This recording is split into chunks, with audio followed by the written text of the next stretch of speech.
ko po, napakaaga, may aksidente. So, start na natin. Naka-neutral ako. Hihingi na yung motor, parang nanghihingi ng upgrade. Pipindutin ko yung sa kaliwa. 3. Siyempre may mga error pa tayo, pero trial and error lang. Itong sniper kasi madali siya i-maneuver, hindi siya mahirap iliko. Pero siguro maninibago tayo mamaya pag tindry na natin yung Ninja.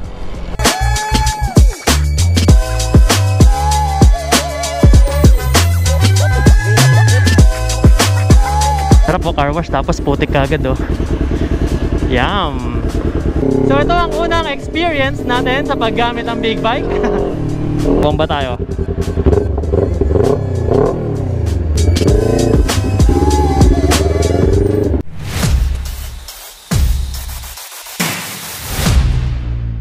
Alright guys, good morning. So gumising ako na napakaaga today. Kasi today mag-aaral ako mag-drive ng declutch or manual na motor.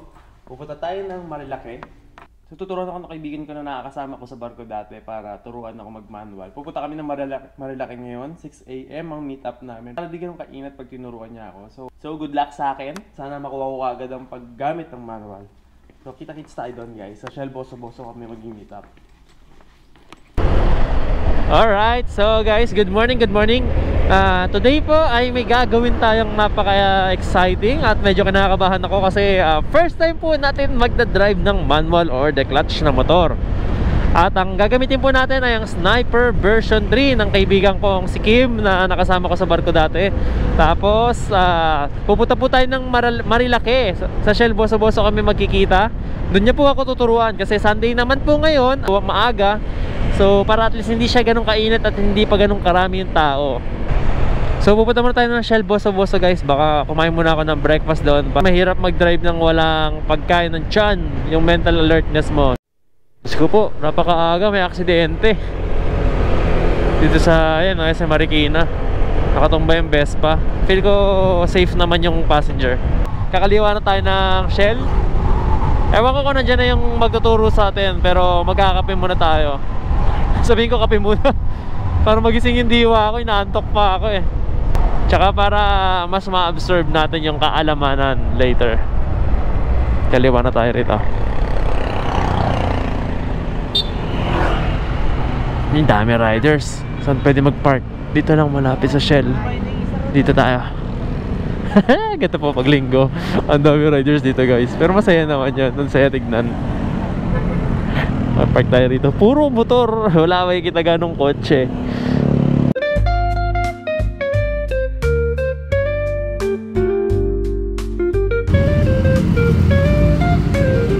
So ito guys, si Paring Kim kasama natin. Tignan nyo, ang ganda ng view dito.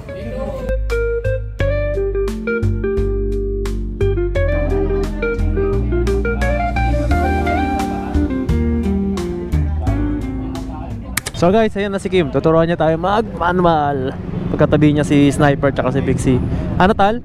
Angkas ka muna sa akin para maano ko. Sige, sige. So angkas daw muna tayo sa kanya para maturo niya. So guys, andito na kami. Na-drive ko na si Sniper. Kasi nung una, di ko muna binidyohan kasi nagpo-focus ako sa kalsada. Pinag-aaralan ko yung shifting ng cambio. Medyo madali lang naman siya pag naka-maandar ka na. Ang pinakamahirap sa akin na crucial part, turo ko lang. Ayan yung neutral nya. Tapos pang magpapalit kayo ng gear, ibababa nyo para magpunta siya sa number 1 o sa primera daw ang tawag nila. Ayan, pag ayaw niya magpalit, i-on natin siya. Ayan. Ayan, nag-on na siya. So nagpalit na siya ng 1. Ayan na, gear 1 na nakalagay. Tapos pang magpapalit kayo ng 2, kailangan na ma-under kasi. So magbibigay lang ako ng short summary ng natutunan ko. Ang pinaka mahirap para sa akin ay yung pag i-start mo yung motor. Kasi pag nag-start ka ng motor, naka-neutral siya. Neutral siyang ganyan. So pinaka mahirap, pag magpapalit ka ng gear ng 1, ito mo tong clutch. Ito yung tinatawag nilang clutch. So automatic kasi brake lang tawag natin dyan eh. Pero to pag nag-manual ka, hindi na siya pang brake, pang clutch siya, pang palit siya ng cambio para magpalit ka ng gear. So ipe-press mo to. Ayan o, naka 1 na siya.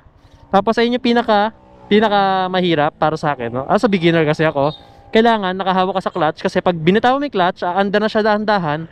Tapos wag mo muna pipindutin yung gas hanggat di ka umaandar. maririnig mo. Tsaka pag binitawan mo yung clutch, di ba nakaganyan ka, dahan-dahan lang siya. Huwag siyang bibitawan na ganoon para, huwag mo siya bibitawan na ganoon kasi susubsub ka. So, pakita ko lang. So, ayan, dahan-dahan, no? Dahan-dahan ko bibitawan yan. Ayan, no? Umaandar yung motor. Ayun, namatay. Kasi medyo binigla ko siya. Pero dapat dahan-dahan. Kasi pinag-aaralan ko pa, yung dahan-dahan dito sa clutch. Ayan, no? Bibigyan mo rin siya ng onting gas para lang daw kumapit.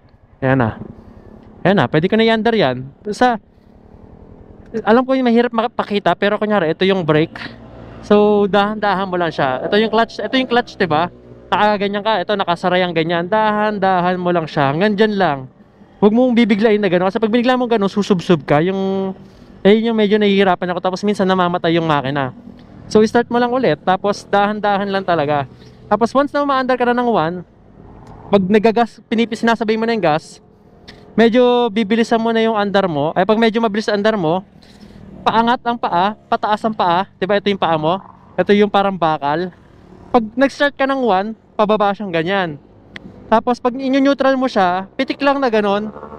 Kasi ang 1, ang neutral nasa gitna ng 1 tsaka 2. Kasi pag ito yung 1, diba? Pag 1, bababa mo. Pag mag-neutral ka, ipipitik mo lang ng onting tapik lang kasi nasa gitna siya ng 2. Tapos pag tinaas, pinitik mo pa ulit ng medyo malakas, pupunta na siya sa 2. Tapos medyo umaandar ka na, nasa 30 na yung takbo mo, medyo rinig mo yung makina, parang kinakapos na ng hininga, kailangan mo mag-up ng gear kasi papunta ka na ng 40 o 50, kailangan mo na pumunta ng gear 3. Tapos habang nasa gear 3 ka, ramdam mo ulit na parang di makahinga yung motor mo, na parang maingay yung engine, ma-vibrate yung motor. Ayun yung sign na para mag-upgrade ka ulit, magtaas ka ng gear. So, ito pipindutin mo ulit ang pataas, 4. Tatandaan nyo na, pag pataas, tataas yung gear. Pag pababa, bababaan mo yung gear. Pero sa primera, sa number 1, ang pinaka-starting talaga, pababa. Pero the rest, puro pataas sa lahat. Pag magbababa ka ng gear, pababa. Pag pataas. So, yun lang yung short summary na matuturo ko sa inyo kasi yun pala naman pag-aralan ko. Pero overall, madali naman siya i-drive. Sobrang ganda ng Sniper, seryoso. Ang bilis niya, ang gaan niya, ang dali niya i-banking. For a beginner, napakaganda pag-aralan ng manual na clutch. Para sa akin na itong Sniper. Ito pala yung pinakauna ko na try na manual. Tapos, pakita ko lang sa inyo yung brake niya. So, ito yung brake niya. Ito yung brake niya. Yung paa mo nakatapak lang dito, tapos ibababa mo lang, onte.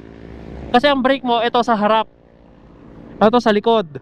Wala kang brake sa kaliwang kamay. Yun yung nanibago ko, kaya habang nagdi-drive kami, hindi mo na ako nag-vlog kasi nagpo-focus talaga ako para makapako yung motor. I think for a beginner, kaya nyo kagad matutunan to, yung pag-drive ng manual sa isang araw. Pero yung sa pagkabisado lang nung clutch, yung pagpapalit ng gear sa actual speed, ayun lang yung medyo alanganin ka. So guys, itatry na natin tong motor ni Kim. Paano ba ina-on to? Pipindutin lang? Okay lang. Okay na? Okay. Sige. Ayun daw. So, start na natin. Tara. Yan. So, start na natin. Naka-neutral ako. Ayan na. Inon ko na yung motor. Ililipat ko siya sa 1. Ayan na. Nakalagay 1. So, dahan-dahan release.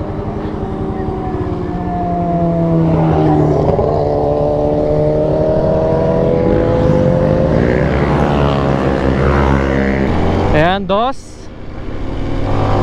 Nakados na ako kasi mabagal lang naman tayo. Tapos ayan, medyo umiingay na yung motor, parang nanghihingi ng upgrade. Pipindutin ko yung sa kaliwa. 3. Siyempre may mga error pa tayo, pero trial and error lang. Pag medyo patag na, tapos kailangan mo ng high speed, mag-aangat tayo ng gear 4.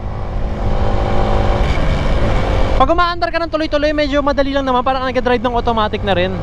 Yung pagpapalit lang talaga ng gear, tsaka pagko-control sa gas, ang pinakapag-aaralan mo sa manual. Pero mamaya, itatry natin sa big bike kung kaya ba talaga. So guys, dito ko na tatapusin yung part 1 ng video kasi didiretso na kami sa kanila. Doon kami magpapalit ng motor. Kasi ako, after ko madrop yung Sniper sa kanila para huling gamit, didiretso na ako ng Makati pagkatapos nun. So, ayun, thank you Kim. Yan. So kita-kits tayo guys sa Makati. So guys, share ko lang pala, yan ay Manila oh. Papaba na tayo. Siguro 2 or 3 beses ako napatayan ng makina sa gitna ng kalsada, nakakaya. Pero syempre, nag-aaral pa tayo. Humingi na lang pasensya, nagtaas ako ng kamay. Kasi nakakaya talaga na nasa gitna ako ng kalsada ng matayan. Kasi nga, anong nangyayari sa akin kaya ako namamatay ng engine? Kasi itong kaliwang brake ko, pag kunyari hihinto ko, nasasanay ako na pinipindot din yung kaliwang brake. Eh, di ba nga clutch yung kaliwang brake sa manual? So, napipindot ko siya. Tapos bigla akong mare-release kaya namamatay. So guys, ito na si Ninja 400 na sa harap natin. Actually, galing na siyang Makati. Dinrive ko lang dito sa amin kasi nga ipapalinis ko yung motor. Tapos, ite-test drive ko pa siya. Actually, kaya di ko na-videohan nung kinuha ko sa Makati, kaibigan natin. Kasi kinakabahan ako, mamaya matirikan ako sa gitna ng kalsada. 3 beses ako natirikan sa sniper eh. So far dito hindi ako natirikan. Yun ang kakaswerte. Madali siyang gamitin, madali siya iliko. Tapos madali naman controlling yung speed niya. Malambot yung throttle. Tapos sobrang comfortable. I think it's really good for a beginner's bike. So ngayon, samahan niyo ako. Paparinig ko rin sa inyo yung tunog ng muffler niya. Tapos punta tayo ron sa car wash nila Dwayne. So naka-neutral.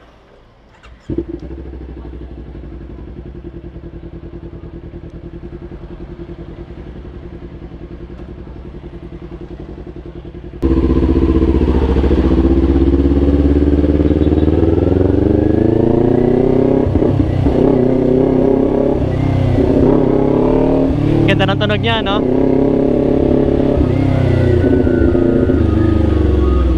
Shoutout kay parang Junaidi Sorianto. Salamat sa pagpapahiram ng iyong Ninja 400. Kaso nga lang sa mga gantong singitan kay PCX, so papasok ko yan. Pero dito hindi ko mapapasok. Sa gear 1 lang ako. Naglalaro lang ako gear 1 to gear 2. Nag-gear 3 ako kunyari sa Osmania. Yung kailangan mo umabot ka ng 72 to 80 or 90. Lumilipat ako sa gear 3. Pero so far gear 1, gear 2 lang ako.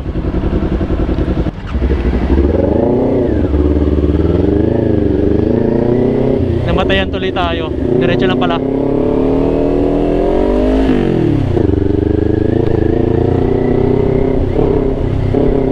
Ayan, naka gear 2. Kasi pag gear 1 mo tapos piniga mo ng medyo malakas, hinihingi niya kagad yung gear 2, kaya ganun yung tunog. Parang naiipit yung engine.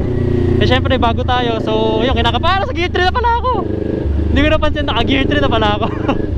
So ito medyo masikip, babalik tayo sa gear 2. Kung nakaya ko po, kaya nyo rin po. Ang kailangan mo talaga dito, lakas na loob. Tapos ano lang, focus. Lakas sa loob tsaka focus.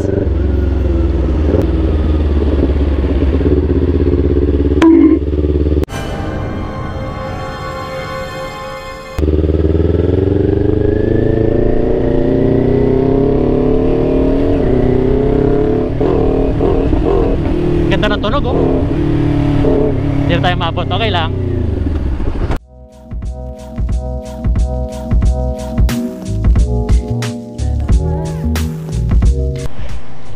So guys, nandito tayo sa car wash sila Dwayne sa 1469. Ito si Ninja. Ito yung ADB ni Dwayne.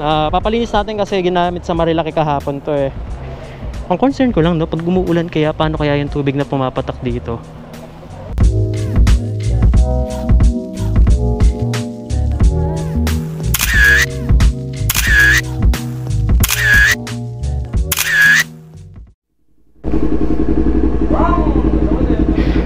So guys, tapos na natin ipalinis dito si Ninja 400. Di ko kasi alam pangalan dito eh. Wala pa rin pangalan si Junaidi dito. Tapos ayun, pinagawa natin sa kanila hand buff na 250 pesos para nilagyan siya ng coating.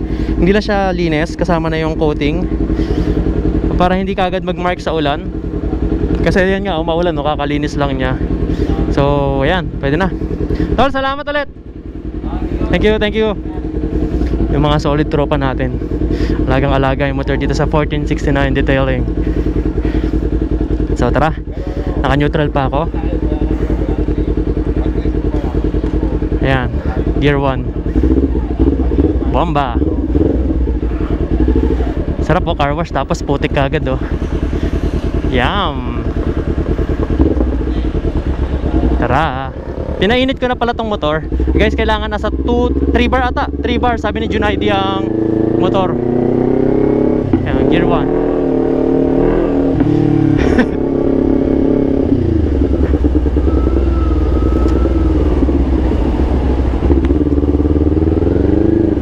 Huwag nyo lang bibitawan yung clutch nyo para hindi kayo huminto sa gitna. Yung clutch po, yung left hand brake na ginagamit natin sa scooter.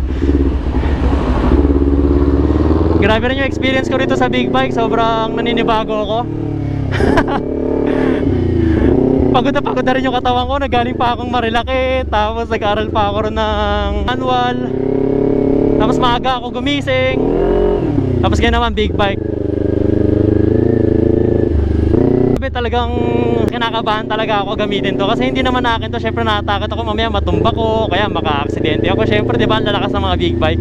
Pero pag kayo na po yung nagda-drive at napag-aralan nyo na yung manual sa scooter, kahit magsimula kayo sa Sniper o any manual declutch na motor, magandang advantage po yun para matutunan nyo rin ng big bike. So ganun lang po ginawa ko. Mga 3 hours ako nag-training ng manual na motor. Tapos pumunta na ako rito sa kaibigan ko para hiramin yung Ninja 400. So ito ang unang experience natin sa paggamit ng big bike. If may mga katanungan kayo, please do comment down below. I hope nakatulong naman yung mga share natin na information. At sorry kung sobrang ingay ng muffler.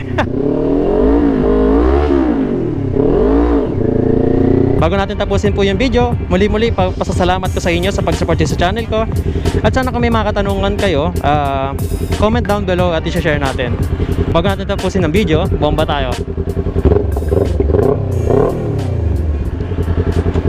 See you next time guys, bye bye.